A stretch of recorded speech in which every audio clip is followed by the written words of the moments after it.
जी, हरिओम प्रभु जी। जी, मेरा सवाल है, जी, मैं पहले से सत्संग जाता रहा हूँ, लगातार 98 से मेरे पास भगवान की कृपा है।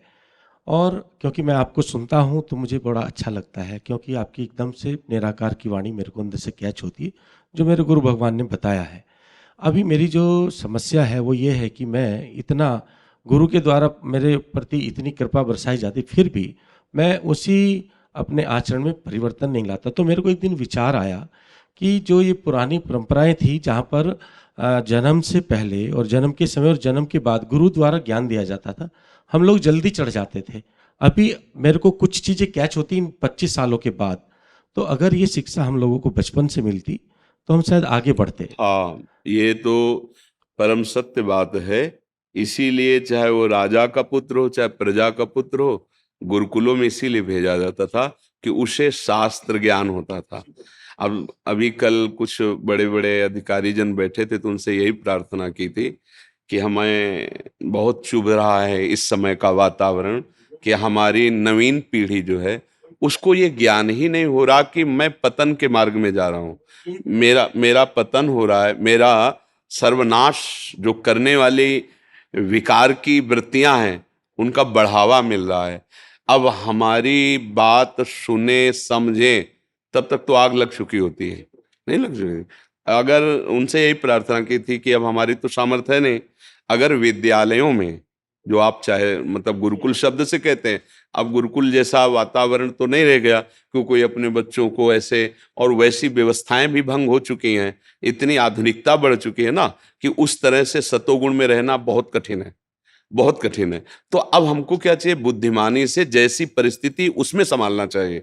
तो अगर स्कूलों में एक कोई ऐसा 30 मिनट का 20 मिनट का क्लास लगाया जाए, जिसमें हम अपने शास्त्रों की बातें उनके उपयोगी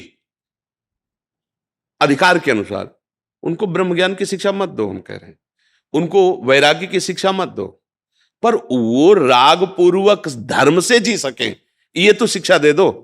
कि इस अवस्था तक यदि आप ऐसे रहोगे तो आप बहुत बढ़िया गृहस्थ बन जाओगे, आप ऐसे चलोगे तो बहुत बुद्धि प्रवीण होगी, आप हर विषय में बहुत सुंदर ज्ञानी बन जाएंगे, आप ऐसे स्वस्थ रहेंगे, आप ऐसे धर्मात्मा बन जाएंगे, आप हमारे देश और समाज के उत्तम सेवक बनेंगे। तो इसलिए हमारे अंदर की बात ही, जैसे आप बोल रहे ना, वो अंदर की बात, पर उसमें क्या है कि ना अपने पास ऐसी अर्थव्यवस्था है, ना अपने पास कोई ऐसा अधिकार है, पर हम चाहते हैं कि हमारा देश, देश का जो स्वरूप है वो सबसे पहले धार्मिक शब्द आता है। भारत एक धार्मिक देश है, ऐसा आता है ना, दयावान देश है, ये सत्यवान ऋषि महात्माओं के द्वारा, जहां गंगा यमुना भगवान के विविध अवतार, ये एक अद्वितीय स्थान है। आप आए तो आप प्रश्न कर रहे हैं तो आपसे प्रार्थना कर सकते हैं। क्या कि जैसे अब नए नए बच्चे आते हैं ना, और वो अपनी दुर्दशा बताते हैं, तो हृदय जल जाता है कि अगर इनको कहीं ब्रह्मचर्य का ज्ञान होता। तो हम हितधाम में कई वर्ष पहले ब्रह्मचर्य के विषय में कि हे नवीन पीढ़ी के भाइयों, आप ध्यान दीजिए, आप जो हस्तमैथुन करते हैं, आप जो गंदे वीडियो देखते हैं, आप जो गंदी आदतें करते हैं, आप देखना आप कैसे पतित हो जाएंगे।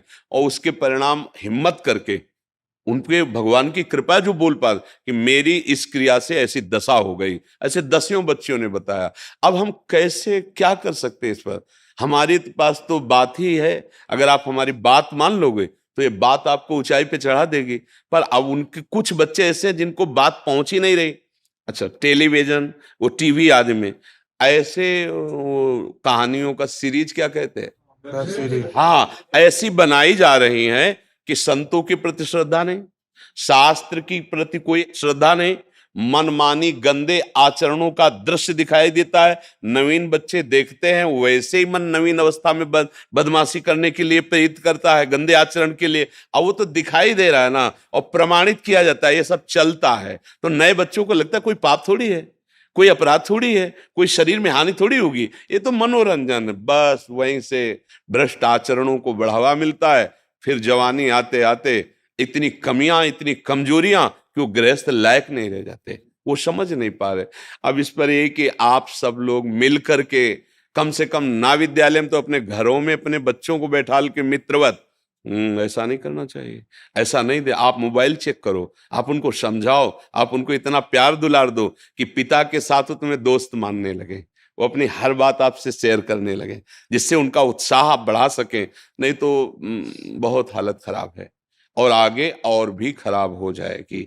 बच्चे बच्चियां तिनके के समान माता पिता घर परिवार को छोड़कर मनमानी आचरण कर रहे हैं, तो इसमें आप लोग भी सहयोग करें। आप लोगों का सहयोग ये है कि अपने घर के बच्चों को इतना प्यार दुलार से बात करें कि वो अपनी कमजोरियां आपसे बता सकें, आप उनका निर्णय कर सकें, आप उनको सपोर्ट दें। नहीं नहीं, बिल्कुल तुम जो बिल्कुल ठीक हो जाएगा, हम तुम्हारे साथ हैं, हम तुम्हारा सुंदर ब्याह करवाएंगे, बस तुम छुपाना नहीं, हर बात हमसे शेयर करो और हम दोनों मिलकर के ऐसे। तो उनको लगेगा कि यार मेरे पापा मेरे पिताजी मेरे मित्र भी हैं, मैं उनके साथ अपनी बात कर सकता हूं। नहीं तो ऐसी परिस्थिति में फंस जाते हैं। किसी के मोबाइल में कुछ वो जैसे आते रहते हैं गंदी बातों वाले कि आप इससे फोन करो, आप मिलो, आप ऐसी बात करो, तो उसने देखा और उसने बात की और उसके पास वो ब्लैकमेल कहते हैं, उसके आ गए कि देखो तुम्हारी बात तो तुम्हारी सब है, इतना रुपया हमें दो, नहीं तो हम ये ओपन कर देंगे कि आप हमसे ऐसा ऐसा देखे, ऐसा ऐसा बोले। अब वो थोड़ा बुद्धिमान था, उसने अपने पिता से बात की कि खेल खेल में हमसे ऐसे हो गया, अब आप वो पुलिस से मिले, संभल गई। अब वो अगर बच्चा ना कहता, अब वो पैसे चुराता, उसको भेजता, अब वो हर बार, तो फिर वो यही सोचता कि इससे तो अच्छा है मर जाए, कि या फिर वो बहुत ही गंदी हरकतों में उतरता अपने ही घर में, ये चुरा के बेच देना। अब उसको तो किसी तरह अपनी बात ना खुले, ये इस तरह का कोई व्यवहार हो तो बच्चों को सपोर्ट करना चाहिए, डांटना नहीं चाहिए कि तुमसे गलती हो गई, कोई बात नहीं, हम पूरा सपोर्ट देंगे, हमें कुछ अब छुपाना मत। हमें लगता है थोड़ा सत्संग सुनाना चाहिए, थोड़ी शास्त्रों की बात सुनानी चाहिए। तो हम लोग बताते जब हम बच्चे थे ना, तो हमारे परिवार के जन शाम टाइम आरती करके, अब वहां बिजली तो थी नहीं गांव में, तो दीपक या लालटेन होती थी, जला के रख दी गई, रामायण है भागवत, चलो सब बैठो, चुपचाप हाथ जोड़ के बैठो और सुनो, 20 मिनट 30 मिनट गा गा के बड़े भाई सुला रहे, अर्थ उसका बता रहे, तो उसके संस्कार पड़ते हैं। संतों के चरण धो, देखो आए हैं, संतों के पास बैठो, तो उनकी बातें सुनकर के पवित्रता हृदय में आती है। अब ऐसे फिल्म दिखाई जाती है, ऐसे सीरीज दिखाए जाते हैं, है? कि वो ड्रग्स बेचने वाले, वो व्यभिचार करने वाले, वो फ्रॉड काम करने वाले, वो बच्चे बच्चियों को बेचने। अब दिमाग में नई पीढ़ी क्या, मतलब सब ड्रामेबाजी है, सब पाखंड, ये सब चोर, ये ऐसी भावना आने लगी ना।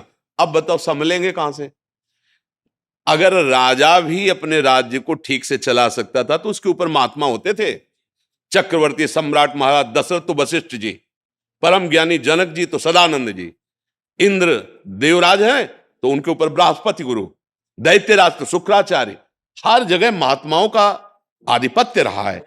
हाँ, क्योंकि आप माना संसार के भोग, लेकिन आप कैसे भोगोगे, आप कैसे चलोगे, ये विधान तो अध्यात्म से ही आपको पता चलेगा ना। अब अध्यात्म का अस्तित्व मिटाया जा रहा है, शास्त्रों के पन्ने फाड़े जा रहे हैं। आओ बैठो, हम जैसे कहें वैसे तुम कुछ दिन आचरण करो, अगर आप रो के ना बोलो कि सत्य लिखा है तो हमें बताना। अब तुम गंदे आचरण करोगे, मलिन बुद्धि, तो तुम्हें शास्त्र समझ में आएंगे, झूठे तो लगेंगे ही, क्योंकि तुम्हारी बुद्धि भ्रष्ट है। तुम सच्चे मार्ग के पथिक बनो। अगर तुम प्रणाम न करने लगो उसी शास्त्र को, तो हमें वो ब्रह्म ऋषियों के द्वारा लिखा हुआ, कोई ऐसे मनोरंजन करने वाले व्यक्तियों के द्वारा थोड़ी लिखा हुआ है। अब संत जन, हम मानते हैं कि इस वेश का आश्रय लेकर गंदे आचरण वाले कुछ ऐसे फ्रॉड लोग होते हैं जो अपने को बचाव पक्ष में इस वेश का दुरुपयोग करके मलिनता करते हैं, पर सब नहीं ऐसे। हाँ, असली नोट का ही नकली होता है। अगर नकली मिला है तो असली उसका होगा। अगर हमको संतों का संग मिले और शास्त्रों का स्वाध्याय करें और हम अच्छी बातें समझें, तो कलयुग कुछ नहीं बिगाड़ सकता।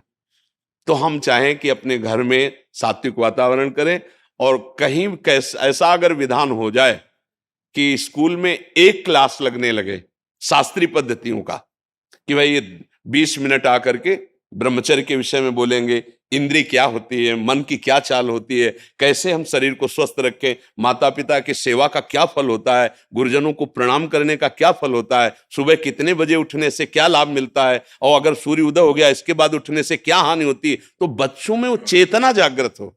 अब वो सत्संग की बातें तो कही जा सकती, पर जिसके आचरण में सत्य आचरण नहीं है, तो केवल बातें ही बातें रहेंगी, बात में असर नहीं होगा। असर होगा जब स्वयं में वो आचरण में हो।